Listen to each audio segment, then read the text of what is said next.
I'm dedicated to being uncomfortable because I can't heal. And I'm also very Jewish of me, but I can't heal otherwise, like if I'm not willing to be confronted and loved, it's uncomfortable to be loved in certain ways. It's uncomfortable, all of that stuff. Like I have to be okay with being challenged, and to also try to find a way to be compassionate with myself through those challenges. And so, for anyone who's wanting to use this practice as a tool for their own liberation and healing, it's like we don't want to check out of the work we have to do, but we also don't want to pathologize ourselves or each other because of it. I'm Autumn Brown, a queer science fiction writer, a theologian, a mother of dragons, and a healing justice facilitator for social movements living in rural Minnesota. And I'm Adrienne Marie Brown, author of Emergent Strategy, co-editor of Octavia's Brood, writer, facilitator of Black liberation work, auntie extraordinaire, doula, and pleasure activist, living in Detroit. And this is How to Survive the End of the World, our podcast about learning from apocalypse with grace, rigor, and curiosity. Hello, beautiful listeners. This is Adrienne, and I just want to give you a little heads up about this episode we're heading into. We are about to interview Chani Nicholas, who is an incredible astrologer with a particularly radical framework on how she reads the stars and how she translates them to us and helps us understand what we need to be paying attention to. And I wanted to offer our Octavia Butler quote for this episode, and it is, "Our destiny is to take root amongst the stars." And I think there's a lot of ways of reading this quote. I have definitely read it as, let's leave our planet and go off into the stars. And at other times, oh, wait, this is our planet. How do we take root on this planet that is amongst the stars? And for today, it feels like, how do we take root amongst the wisdom and the sort of alignment and patterns of the stars and what they have to teach us about being in right relationship with ourselves, understanding what the rhythms of challenge and rhythms of movement and growth are in our lives. So thanks, Octavia, for pointing us in the right direction, and Chani is going to carry us on this journey. Enjoy. This is an episode that we have basically teased you listeners with since last year. We knew that we were going to get this episode. We are so excited that it's finally here. We are recording with Chani Nicholas, the people's astrologer. And Chani, we're going to get to hear a lot from her about her actual story and how she kind of came into this work. But both of us, we wanted to just get a moment for each of us to kind of gush about how amazing Chani is. So I'll just say I started reading your horoscopes, it feels like 2 years ago now that it became like a regular practice in my life. And I want to say you did a course called Calling in the Love You Need. That was a groundbreaking course for me around learning what my chart had to say about patterns of love in my life and what to be careful for. And it's really transformed my love life and how met I feel in literally every day. I'm just like, I feel so loved. And so I just want to thank you for that. That's my opening gush. Autumn, do you have a little gush? Yeah, I mean, like more with the vagina metaphors always. No, I have I actually started reading the I think Adrienne, you introduced me to Chani's horoscopes, and so started reading them right around the same time. And it sort of felt like this upswell moment where you, me, and all these folks in our shared community, it felt like we all discovered you, Chani, at the same time. And similarly, Calling in the Love You Need was the first class of yours that I took. And actually, and it was through that class was the first time that I ever went through the process of getting my birth chart. And I actually still have on my computer, I still have my chart saved in a folder called Calling in the Love You Need, along with my partner's chart and all 3 of my children's birth charts.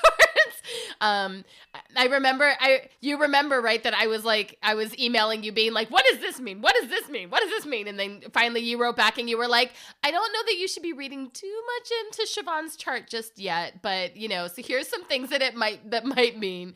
So I really sensed in that opening interaction with you, one of the things that was so beautiful was that it was clear that you have a lot of experience holding people through their initial awakening in the experience of working with their astrology, and working with their chart, and like holding people through that process. And one of the things that I really love about your classes is that every class, no matter the level at which the class is operating, you always welcome people as though they're showing up for the first time and help them orient to the fact that the information can be so overwhelming at first.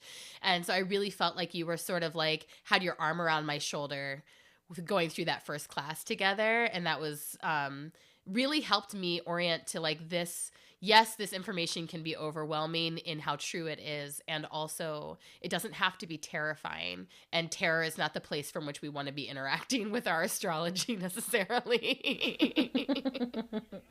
So, welcome into this love fest, Chani.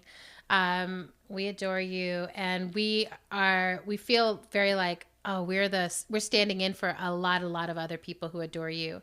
And so hopefully this will give a lot of people a chance to just get to hear you and know you in a new way. So we're going to jump into some questions for you. The first one is just for our listeners who are not familiar with astrology as a practice, as a system. Can you talk about why humans turn to the stars and planets and their movements for wisdom and guidance? That's such a great question. Thanks. Autumn came up with it. I think that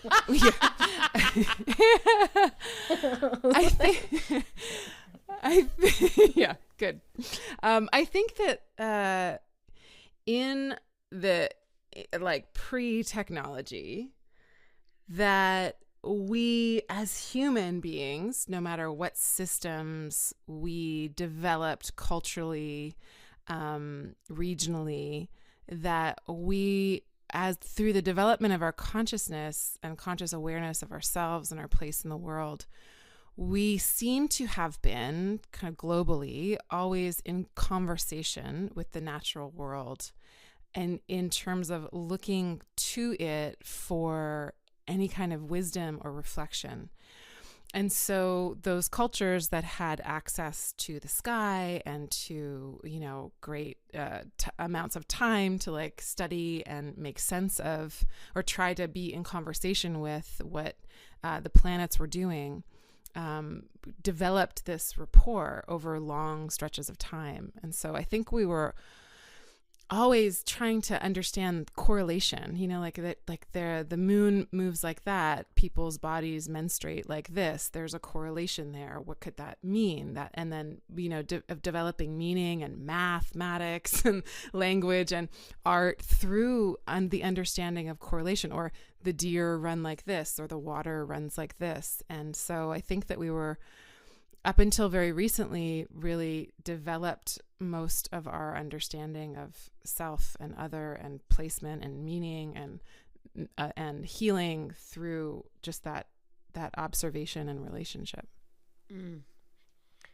That's so beautiful.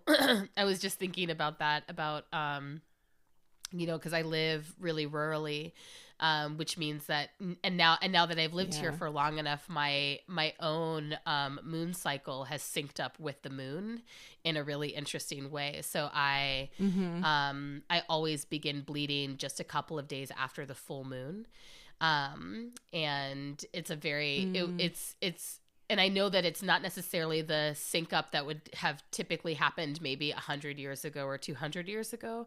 But that's the way my cycle has synced to my natural environment. And it was really interesting to realize, that had actually happened in my body. This thing that I had read about happening in, pre-industrial societies was actually happening in my body now. It was really beautiful.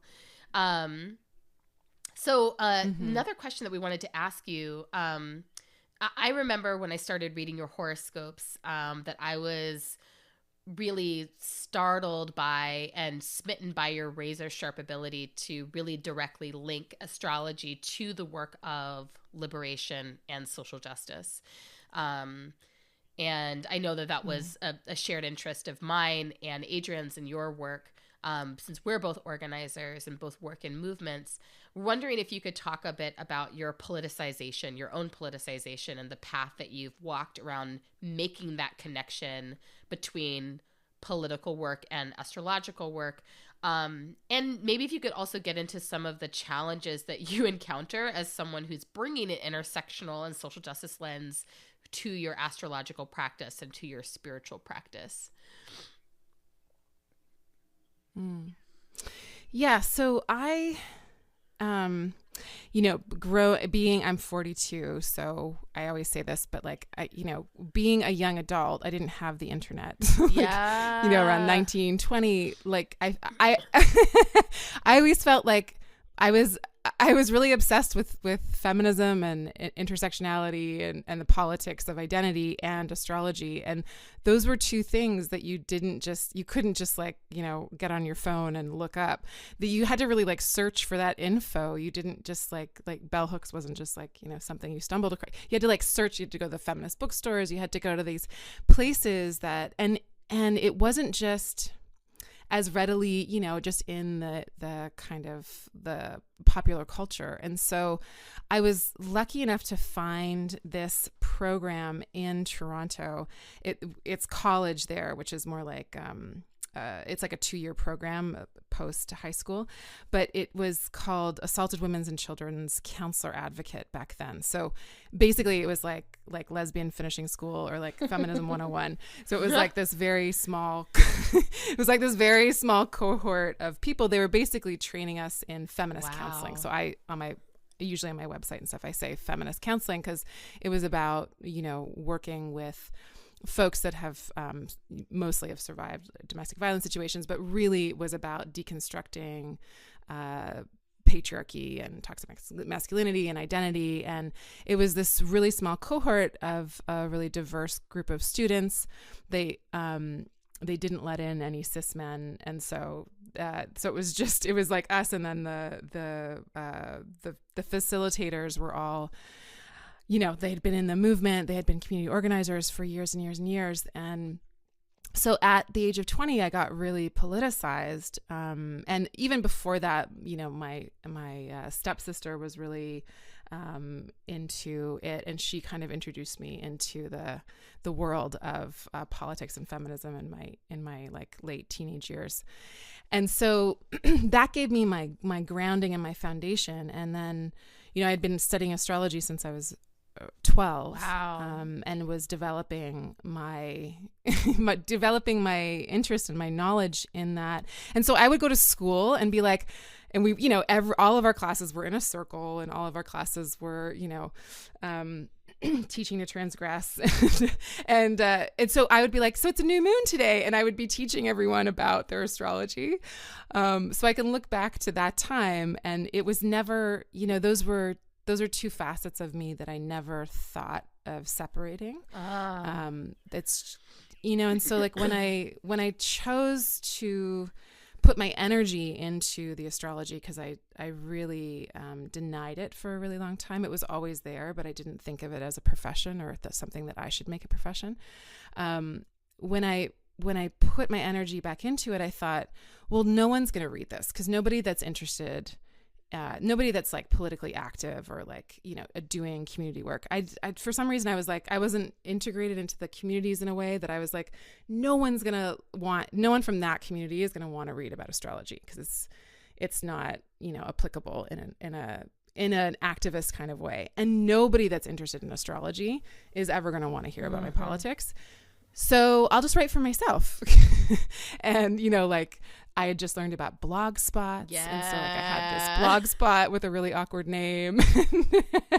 And I was like, I just felt this total compulsion to put it out into the world and just for myself. It was just an exercise for me, because I felt like I couldn't hold what I was learning about both things any longer without trying to formulate it into something. And I've always loved writing.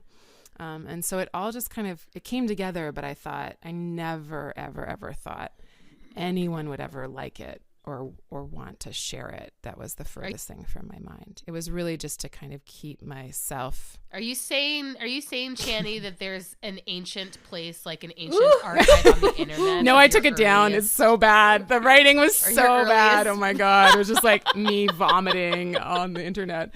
I can't believe anybody that loved me let me do that. Hey, that's how we learn. Public vomiting is one of the main ways we learn. Yes. That's right. Yay. So yeah, I just wasn't, I'm not good at like lying. I'm not good at being dishonest. I'm not good at not being just me, which gets me into a lot of trouble a lot of the times. But I was never interested in doing anything that wasn't totally interesting to me, because as we all know, doing this kind of work, it's like you do it for free for a really long time, and you put all your hours and life energy into it. So I was only going to do something because it was helping me. And I really, I write to heal myself. That's what I do. So when, like all of us, like when something happens in the world and it gets, something in us gets activated, the wound, the whatever part of it we're holding or part of, I need to express it in some way. I have to say it. And that's, part of being, the kind of way I grew up and the family that I was in. It was like no one spoke about anything. So to me, it's like I have to speak on the thing when it's appropriate for me to do so. That is the wound that we're all, connected to and part of and have a piece of. So that's where I come from in terms of that work. It's like it's all the same, like the astrology is speaking to our human experience, and our human experience is never, never, never separate from how we live within the structures that have been set up for us. And so can we heal in these, like, how is that possible? Like, where's the possibility? But that the possibility can't ever arise if we don't address and bring to consciousness what is harming us and each other. Right. Oh, I love it. And I love that's where I'm always going. I love the way you speak about the interconnectivity, that it's like, each of us has a specific piece or a specific thread or a specific wisdom that we're supposed to be bringing in and kind of weaving into this larger picture. And, I want to say that you're someone who, I had been reading astrology for years. I had been reading, like I remember Rob Bresney. I remember in the Village Voice back in the day, and it would be like, I got a physical copy and I would take it home and kind of be like, what is going on in my life? And I remember physical copies of things. Like, it's so cool. Like, throwback. Anyway, so it was like, part of a weekly ritual, right? And I still will go check for what is he saying. But I remember feeling like, kind of bouncing around, like looking for different astrologers. And then I feel like what you did was you made astrology so much more accessible to so many more people. And it feels like your particular thing that you're weaving in is like, this can be an interconnected thing to our political lives. But I'm curious for you, like, who are your favorite astrologers? And you can speak here to ancestral astrologers, like who kind of wove in pieces that kind of drew you in. And then who are other astrologers that are living and working and doing readings and horoscopes now that you are in conversation with and that you admire? Yeah. So I have a teacher. I'm really into lineages. And super. And so I work with my teacher is Demetra George, who I talk about a lot. And she is like I'll try not to cry, but you can cry on this show, Chani. Yeah, right. I know. We do. I make everybody else cry. Safe space. Yeah. So she is studying with her is like, as you both have studied with masters as well, it's like when you study with someone who's devoted their entire life to a knowledge system or a way of being, it's like she's like an encyclopedia of an encyclopedia. Like I'll ask her a question about, we're studying one tiny piece of a giant section that belongs within 7 other sections. And then she'll like move to the left a little bit and open up an entire different system of knowledge, just like an accordion just opens up, and can pull out anything. And she's just extraordinary. And I think that in a lot of ways, because, she's in her early 70s. And so she grew up, in and out of a lot of the astrological community before the internet and before like social media specifically it's really like any other academic thing. It's really white male, cis, normative dominated. And I think that, specifically her, I don't ever think she's gotten the kind of props and the recognition that she totally deserves. So she is an incredible source of knowledge, and she painstakingly unpacks things, with her students in a way that I feel is so generous and so generative. And she teaches me how to be a student. She always asks me questions. We'll unpack something. Like we study ancient texts together, so they're very awkward and like strangely worded, and they're not very fluent. They're not very easy to work with. And so, we'll unpack like a sentence, and then she'll ask me multiple questions, not because she's trying to necessarily lead me somewhere, but she's just really curious about what I might think about the thing that we're studying. And so she's always looking with me at something and then also able to like hold the whole thing for me as we're looking at it.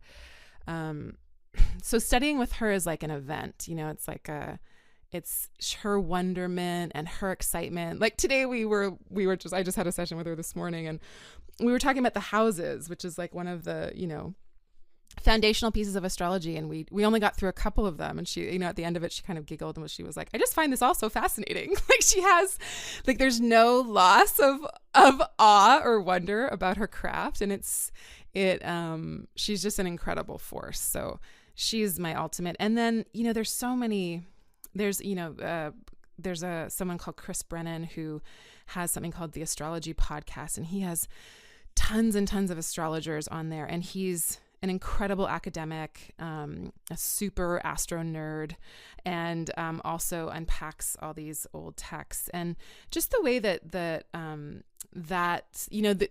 not, my ego doesn't work like that. Like my brain doesn't work like that. I'm not someone who pores over and tries to translate texts in ancient languages, but there's a whole like gaggle of astrologers that do. And I have nothing but the utmost respect for them, because I take their translations and their work and then unpack it for myself and for everybody else I work with. And so I feel totally indebted to folks that are able to do that piece of it, because it's something that I wasn't constructed to do that.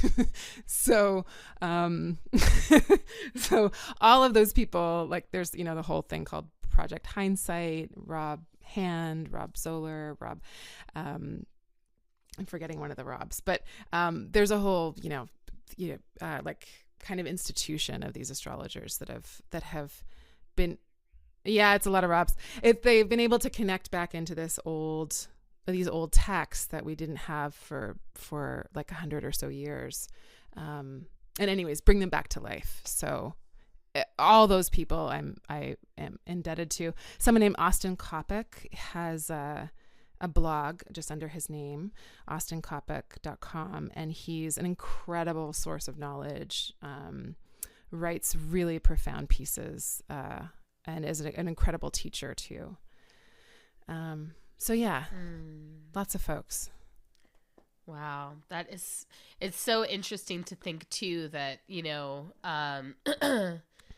that behind the gorgeousness of the work that you put out into the world, there is this, that thinking, imagining or visualizing the tens and hundreds of people who are sort of like poring over these ancient texts, that all of that work over so many hundreds of years is what's making all of the wisdom that we're accessing possible. Is so beautiful. And then just thinking about like all of the different cultural elements that had to happen in order for us to have this work, like that, that astrology was, kept in all of these different languages by all of these different peoples, depending on who was colonizing what part of the world and what kind of religious regime was in power, and how things went underground but were kept in Arabic for so long. And then there's, Hebrew translations, and there's Latin and ancient Greek translations, and just all of these different peoples and cultures that also influenced and added to, and of course, like stems from Egyptian and Mesopotamian cultures. And so just thinking of all of the different influences, I think that got really kind of extricated over the last 100 years from astrology. And I think it's getting kind of reawakened or reimagined in a way, or re-seen in a sense for its own lineage and cultures that it comes from. Well, and so actually that question about like what has made that transmission of knowledge possible, or what are some of the skills or choices that people made at different points along that history that made the transmission of that knowledge possible, I think is a question that we're going to want to come back to a little bit later when we're talking about survival in fraught and like fascist political moments. But just to stay in the thread right now of who you are in this work, one of the other questions that we wanted to ask you was just, we've certainly seen how brave you are about bringing your whole like radical gay self to this work. And we were wondering if you could talk a little bit to how astrology specifically has helped you become that brave, radical self, or be brave in the way you're showing up in your queer identity, in your intersectional identity. I don't know if it's astrology more than it's like you both and community and just like being in this moment with everybody, that I see how incredibly creative and intelligent, like, the internet gives us a lot of things, but it also reminds me constantly of how incredibly creative and brilliant we are as a people, as like a kind of coming to consciousness, and things are so rapidly shared and processed and developed at this moment that it just feels like that being able to access everybody else's courage and wisdom has been the biggest influence on me. And my way of translating that is through astrological language, and seeing it through astrological terms. But it really has been the humans around me that's granted me, I think, all of that, or it's like I borrow it from you, like, wow, that is such an amazingly passionate, brave, like fully expressed way of doing that. Like I could borrow a little of that courage or that energy and be emboldened by it, and maybe infuse that into what I'm doing. And I think that we like pass that around to each other, or at least I feel the beneficiary of that so much. I love that. That's amazing.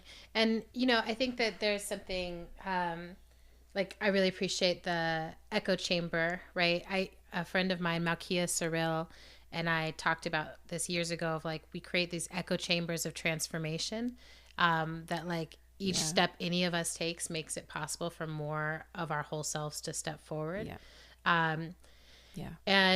And inside of that, some of it means navigating this boundary between the public and the private. And I wanted to say, I really respect how you balance between the public and private. I feel like you are such a part of our lives, and we know that, that you love and that you feel deeply moved by the political landscape, and that things are happening, that are impacting you.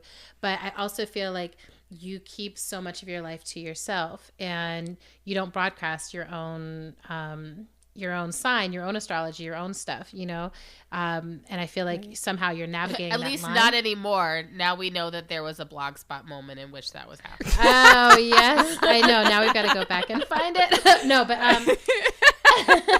on the dark web. No, we won't. We will not go back and find your stuff.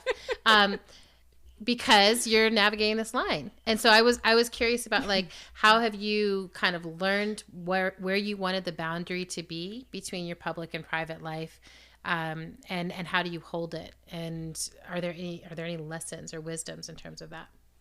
Yeah, I never want the work to be about me. I want to be available to folks, and I want to be transparent, and I want to be open. And like, I always say the astrology is neutral, but I'm not. Like, I'm very biased in terms of, like, I'm biased towards our liberation and freedom and justice and love. And that's my bias. And so, but the astrology isn't biased, so you're getting it through my lens. And if you like it, then take it, but always keep that in mind. But for me, it's like, I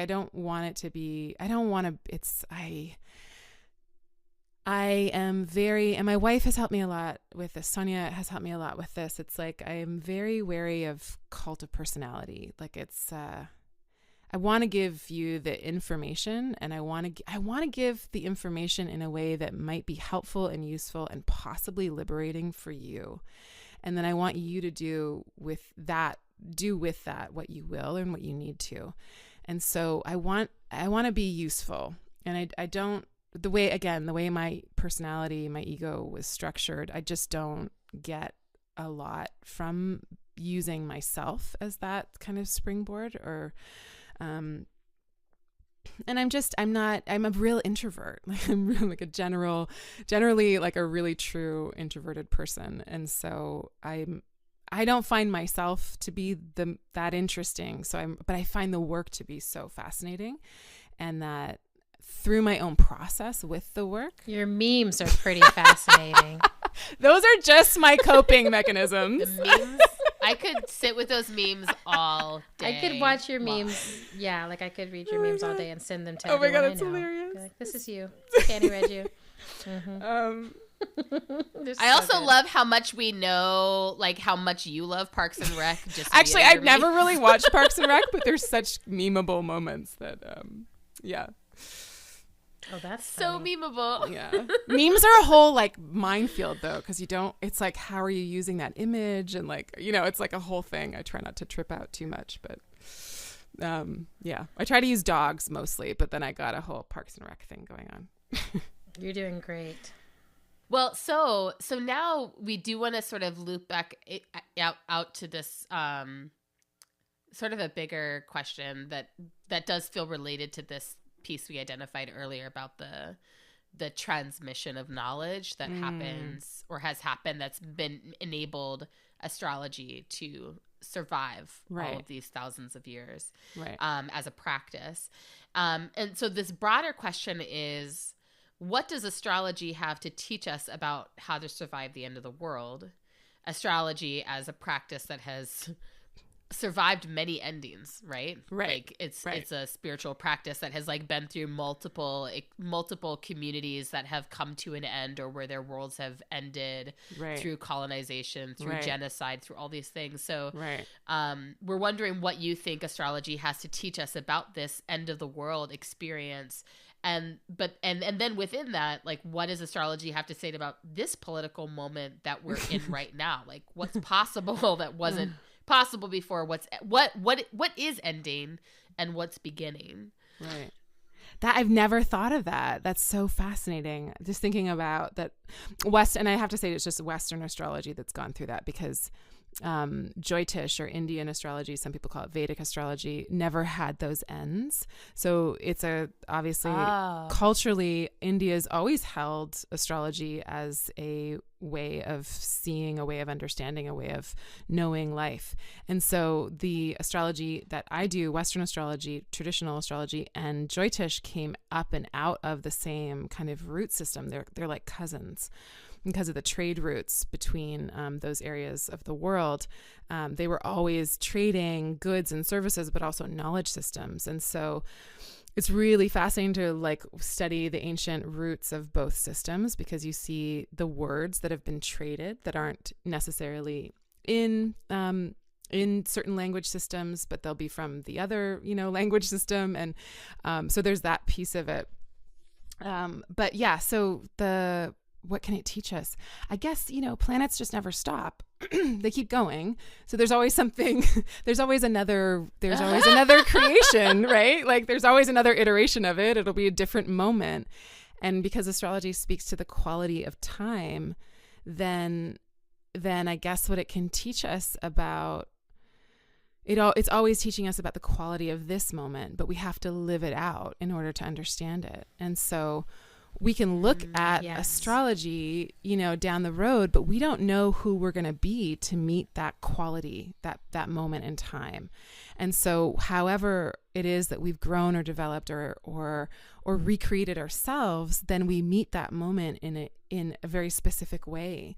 And so, there's tones or there's archetypes I can see coming down the pike in a sense, but I think astrology teaches us that we never really know how to, we outthink ourselves all the time. Like I can look at a chart, it's like I can look at my own chart and be like, oh yeah, I know what that is. And then I live it out and I'm like, whoa, I had no idea. But of course, now I can see it, and now I can witness it plain as day that would happen or that's perfect. But my mind couldn't stretch to that possibility before until I lived it out.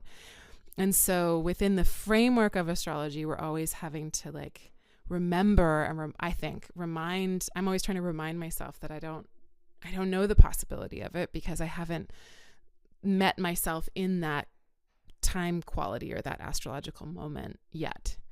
And so it's always about what we're bringing to it, right? We're allowed to meet the moment, and we can tell when things will be maybe a little bit more stressed or difficult or poignant, but it's always going to be about how we're coming to it.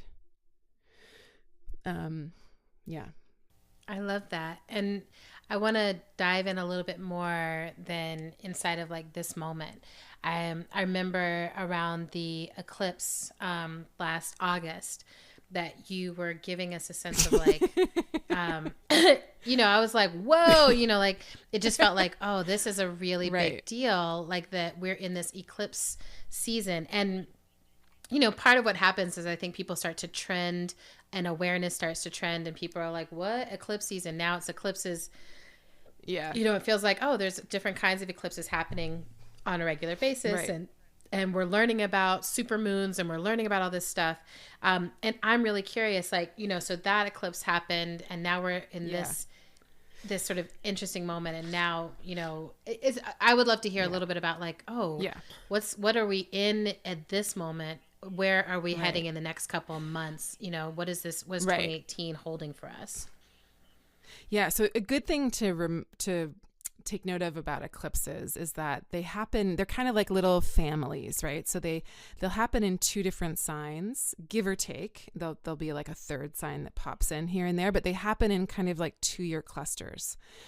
And so what the interesting thing about the eclipse that happened, the quote unquote great American eclipse that happened this past summer is that, and I talked about this a lot in those articles, is that, it happened right on Trump's ascendant. And also the shadow of it, which is a very important, like, astrology is born out of witnessing the qualities of light and depth and darkness and all of the things.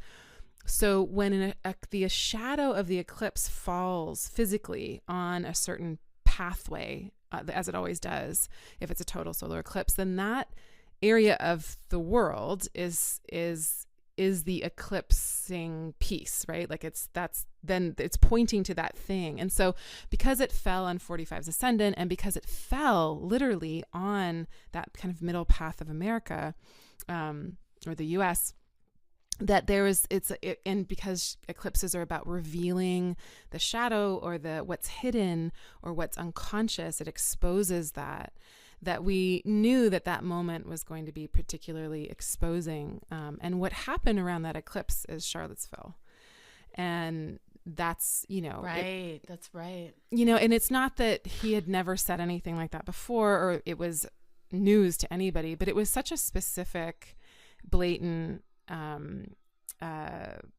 apology for, or like an acceptance of Nazism and white supremacy and all of that, it was that was his, that's how he used that eclipse. And so then we have to look and keep unpacking it over the next couple rounds of those Leo eclipses, and to see like what grows from that. And because that is America's thing, that is America's unconscious, that he was like the speaker box for it. White supremacy. Yeah, white supremacy is the, of when we call this place the United States, then we're talking about white supremacy and colonization. And so he just like that, he embodied that so blatantly and unapologetically. He was exposed and unashamed. And that's, the theme of that whole situation. But it was like, yes, this is what it is. There's no denying it. And I think that was maybe one of a couple, but it was because I'm an astrologer and I look at those time periods. I'm like, that's an important pivotal moment to remember, and I think at that point, maybe for white folks, that was of like, okay, we can't, maybe that was one of those like, nail in the coffin, like, okay, really, maybe I can't deny this any longer. I don't know. But that's part of what was unpacked then. And then we have to watch what happens for the next year and a half, in terms of that specific situation, but in terms of this part of the world, how we're working out what got planted, what grows. It was a new moon, it was a solar eclipse, so a seed was planted, and that was what it was.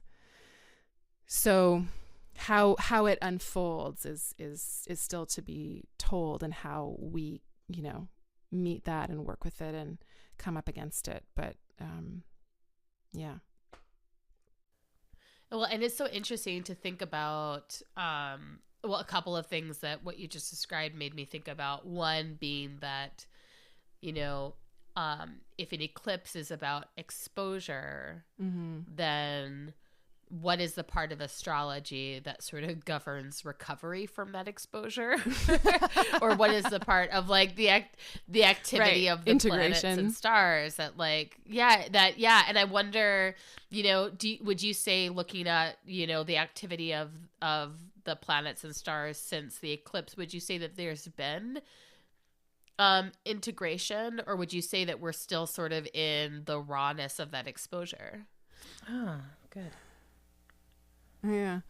I think that in terms of eclipses, it's the 6 months in between each one, because every 6 months we have them. And so one happens, and then we have the 6 months to kind of integrate it, and then another one happens. And so that, but no, astrology doesn't sleep, it just keeps going. So there's always something else to come, and the other interesting thing that happened this year, of course, is the Jupiter moving into Scorpio, and it being simultaneous with the Me Too movement, or the reawakening of Tarana Burke's Me Too movement, and what that's, how that's unfolding. And a lot of people were like, well, a lot of astrologers were like, well, Weinstein thing happened when Jupiter was still in Libra. But I went back and looked at the I don't know how to say it. It's not the initial, because it was happening before, but the kind of reawakening of the Me Too and the sharing of the hashtag. And it was like at the first degree of Scorpio, when Jupiter had just moved into Scorpio. So Jupiter magnifies everything. Dang. Yeah. So the moment, so I went back to Alyssa Milano's tweet of it, and it's like the moment of it is, it's a Sag rising chart. So Jupiter rules the chart, and Jupiter's in Scorpio, which is, if Scorpio deals with a lot of things, one of them which is abuse and the abuse of power, and of course sex, sexuality, all of those things. And so Jupiter's ruling that chart, and it's in the 12th house of hidden things and sorrow and loss and all things that cause disturbances to the system. So that's the chart of the moment that it got kind of reignited. And so that's also really telling of needing to unpack the ways in which we are inside of a system that is built to cause harm. And given that, if you're looking ahead at like, you know, between now and the end of this year, are there places of like, oh, this is of astrological importance or astrological warning, especially for those things that have been seeded and are growing right now? Is there, you know, stuff to be like, so watch out for this month? Yeah. You know? Yeah. So May is interesting because it a planet changes signs. So Uranus, the planet of invention and upheaval and breakthroughs and awakenings, is moving from Aries, the sign of the individual. So it's been in Aries for about 8 years. And what's happened through that time, in both, to my biased opinion, both really positive and really dangerous ways, is there's been a radicalization of individualism in a sense. And so when Uranus first went into Aries, we had the Arab Spring, summer, you know, fall. We had that whole like uprising, and there was this whole swell of like people taking back their power and using social media and Twitter to like engage with each other and say like, we're not gonna. And so that was the beginning of it. And of course, we've, you know, seen lots of different movements that have happened in the last 8 years that have been really important and really about people understanding that we're all leaders. We're all about, you know, that. And so, and then of course, there's also been the radicalization of white supremacists and the individualism, the like, you know, the American individualism of like, you can't tell me I can't, you know, I have to be nice to anybody. I can do whatever I want. I have to have my gun and I have to do my own thing. Mm-hmm. Yeah, and I can be racist and it's legal and all that. Mm-hmm. And so there's like that's also been kind of really up for us to understand and say, well, so then what is our commitment to each other? What's our responsibility also to each other, to a community? So Uranus is moving from Aries into Taurus, and Taurus is of course about the earth and about resources. And so you know, when I look at it, it's like the most positive manifestation of that might be the development and the invention of utilizing the earth's resources in a very free and open kind of way. So technologies in terms of power could be really, really incredibly innovative and important. And of course, we already have a lot of that, and it's not being utilized, or it's not accessible to most people. But that would be like a great, you know, like how do we like really reinvent how we're working with the earth? And then on another level, it can be like there's because of climate change, there's a lot of disruption to the earth. And because there's disruption to the earth, the powers that be can really use that crisis to their benefit and control power. So, you know, and Saturn is also in Capricorn, another earth sign, and Pluto's already there. So there's a lot about dogma and becoming too interested in structure and centralizing of power. And so those are the warning, you know, those are the red flags for not only me, but most astrologers. Well, that one, I remember you saying that in an earlier conversation, and it has really been helping me navigate this year. You know, Autumn and I both do facilitation, and in facilitation spaces, it's like, what do people do when they're feeling nervous or when power has gotten shaken? And a lot of times it's like, how do we firm up the structures and like make our structures super solid? When actually it's like, oh, actually, how do we surrender to the fact that this change is coming, and the change is actually in the right direction, or the change is a good thing. And it, you know, so it continuously helps me to be like, oh yeah, like the tendency in the stars might be at this moment to get really structural. And then how do we stay really, how do you help people? And fluid. Yeah. How do you help people trust that? Yeah. I mean, for me, one of the things that I've been doing is looking at like kind of in this space, in this moment, helping, you know, like being like, how can we in this space, in this moment, like what's available to us right here and right now? When I see people being like, oh, we need to build these like mega structures, and being able to raise up for people and get people to sort of self-examine, like, what happened to the last mega structure that we built, you know, and what about the one before that and the one before that, you know? And a lot of times when people are like, when people really step back and look at mega structures, mega events, like massive, massive, massive scale things, they see for themselves, oh, right, that didn't actually do what we wanted it to do. But the thing that has been doing what we wanted to do has been these smaller scale, precise, local pieces of, being able to move legislation that's rooted in relationship and, going from there. And it does, and it does help to be able to say, like, look, I mean, like, literally the stars are carrying our opposition in one direction, and how do we be responsible in moving in a different one?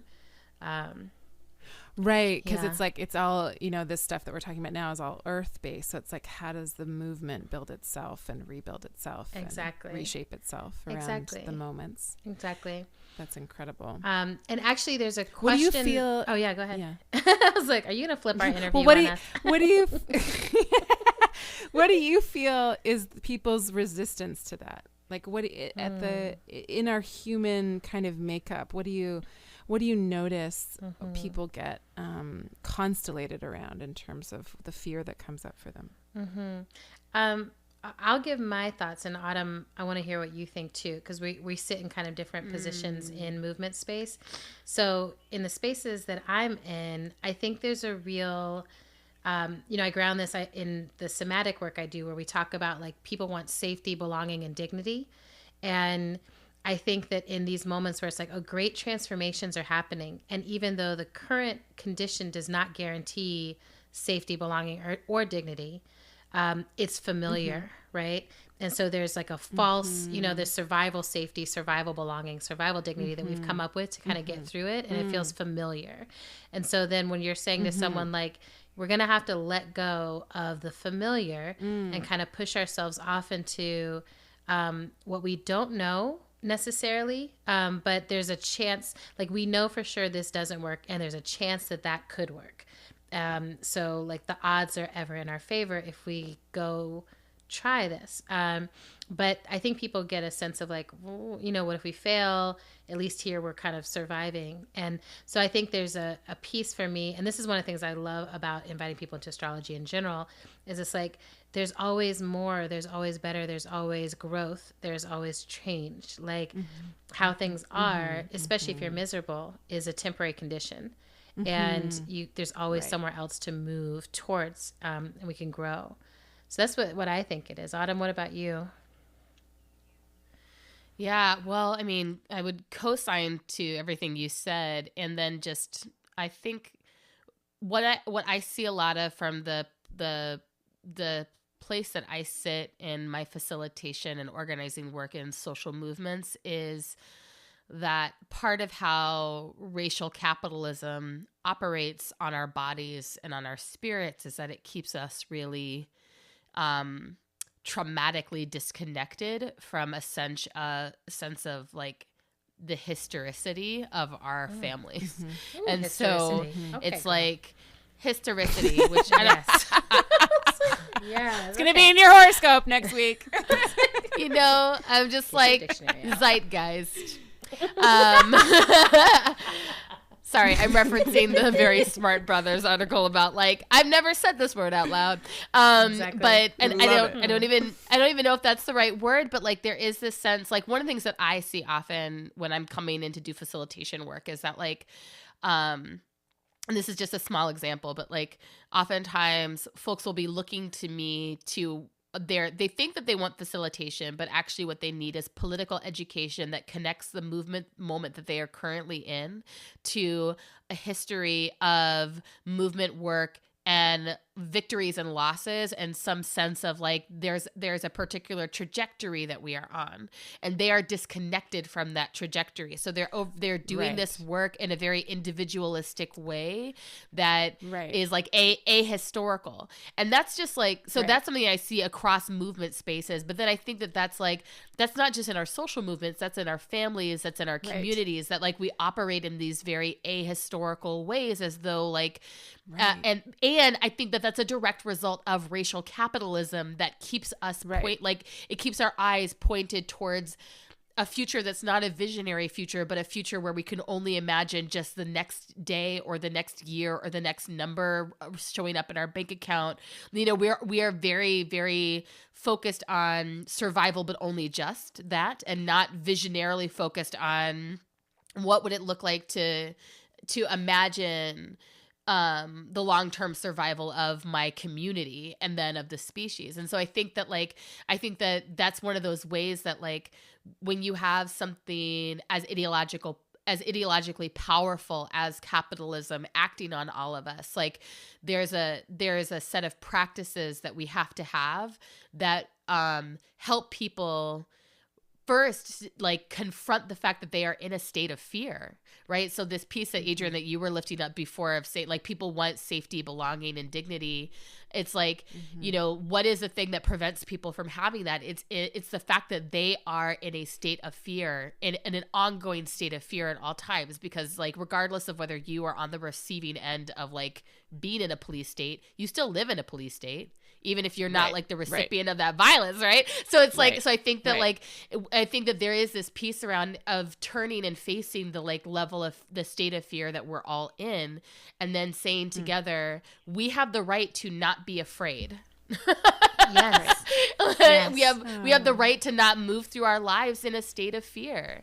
And I do think that, you know, it ties nicely back to astrology as a practice that I think, like, you know, there's a way of orienting to it, I'm sure, that sort of reifies that fear state.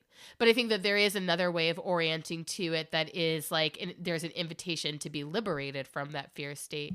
And one of the other questions that Adrian and I were thinking about, like, pulling in here with you, if we got to it, it seems like now's the time, is like knowing that that fear state is there, and knowing that there's a whole bunch of us in social movements trying to work to, you know, decolonize our minds and essentially try to, like, decolonize ourselves out of these fear states. Like, what do you think is a healthy way for people doing social justice work to engage with astrology? I mean, I'm sure you see a lot of the, like, fear-based interactions with it. You've seen me in that. So I'm like, what would be, like, recommendations for healthy engagement with astrological practice? I love everything you both said. And I just want to tie it back to, like, because everything's moving into earth signs, and earth signs are so much about security and securing things, that everything you said is so poignantly connected to having these planets astrologically in these earth signs, and what it might mean to feel like we're able to live outside of that kind of fear of lacking. But I think that's what it is. I think it's being willing to, like, I ask everyone to acknowledge the fact that we as humans so easily project our fears onto the things that we encounter, especially when we encounter a reflection of ourselves, which is what astrology is. It's a map of ourselves. And so it's really easy to project what we most fear onto that map. And so can we stay curious? Can we say, like, yeah, that's like a confirmation of how fucking difficult that thing has been for me, how painful it has been for me. My astrology confirms that, but I'm curious about other iterations of it, other ways to work with and access that energy, what else it might be capable of, because you can always turn it, you know, like you can't change I can't change my femur bone into a collarbone, but I can work with that piece of myself in a different way. I can learn how to move with it in a different way, or to respect it in a different way. And that takes time, and that takes consistency, and that takes a dedication to my own discomfort. Like, I'm dedicated to being uncomfortable because I can't I can't heal. And I'm also very Jewish of me, but I can't heal otherwise, like if I'm not willing to be confronted and loved, it's uncomfortable to be loved in certain ways. It's uncomfortable, all of that stuff. Like I have to be okay with being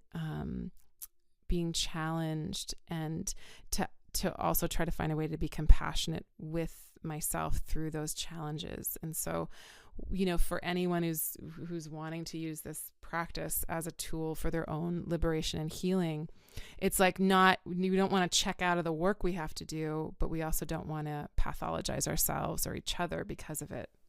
So, where's the curiosity, how could I show up for this? And then what else might this be wanting to manifest itself as? Because we're all constellations of these moments. Well, I know we've been at this for a while, and I know we want to move towards closing, but do you feel up for one more question? Yeah. We were wondering, this might be a little corny, but we were wondering if you could tell us one thing that astrology has taught you that you feel confident you could not have learned otherwise. Aww. I think that it's always teaching me, and I'm always witnessing it as other people also learn it, that we are each made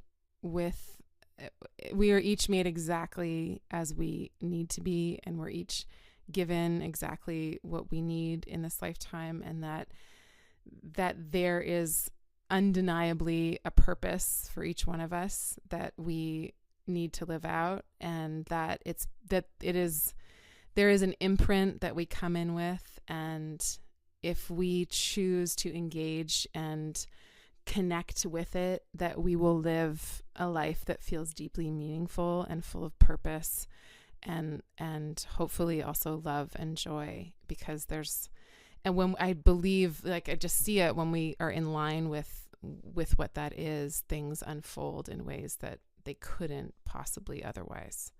So it's given me, I think what I'm trying to say is it's given me an incredible amount of faith. That is awesome. I know, I love that. That's so beautiful. Thank you so much. Thank you so much for responding to the call. Thank you both your so much. And your unique destiny and your unique offer in this moment, this universe. It's it's just that alone is oh yes, follow what you're meant to do, and let people really hear it and see it. So thank you for doing that, and thanks for taking the time to speak with us and with the people that are going to be listening to this podcast. And you can follow Chani Nicholas, you can look her up, ChaniNicholas.com.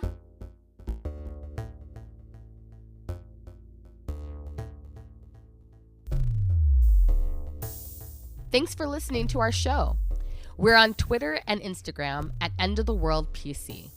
We're also on Facebook at End of the World Show.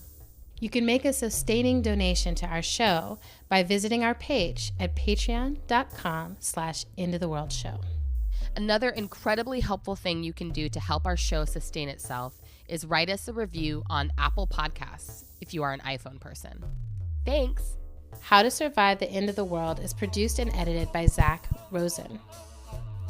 Music for today's show comes from Mother Cyborg.